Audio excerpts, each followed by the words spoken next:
সম্মানিত ভিউয়ার্স, আসসালামু আলাইকুম। সুখবর, আজ বেতন এবং উৎসব ভাতা একসঙ্গেই দেওয়া হচ্ছে। ভিডিওটি শুরু করার পূর্বে এখনো যারা আমাদের এই চ্যানেলটি সাবস্ক্রাইব করেননি তারা সাবস্ক্রাইব করে বেল আইকনটি অল করে দিন। এমপিও শিক্ষকদের মে মাসের বেতন গতকাল দেওয়ার কথা থাকলেও তা দেওয়া সম্ভব হয়নি। বিভিন্ন পত্রপত্রিকায় লেখা হয়েছিল, বিশেষ করে ইত্তেফাক এবং দ্য ডেইলি ক্যাম্পাস পত্রিকায় বলা হয়েছিল গতকাল বেতন দেওয়ার বিষয়।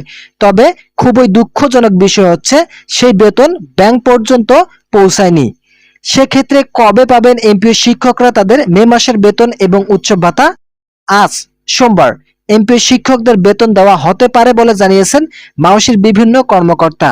যদিও তারা গতকালও এভাবে বলেছিল, তবে বিভিন্ন জটিলতার কারণে তা দেওয়া সম্ভব হয়নি। তবে আজ বেতন 95% দেওয়ার সম্ভাবনা রয়েছে। আপনারা যারা এমপিও শিক্ষক আছেন তারা আজকের মধ্যে তাদের বেতন এবং উৎসব ভাতা পেয়ে যেতে পারেন।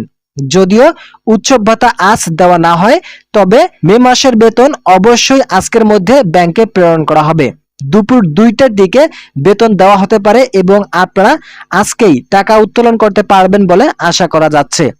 তবে দেখা যাক মাউশি কর্তৃপক্ষ কখন আপনাদের বেতন প্রদান করে। সে পর্যন্ত অবশ্যই আপনারা আমাদের এই চ্যানেলটি সাবস্ক্রাইব করে আমাদের সঙ্গেই থাকুন। আজকের এই ভিডিওটি পর্যন্ত ভালো থাকুন, সুস্থ থাকুন।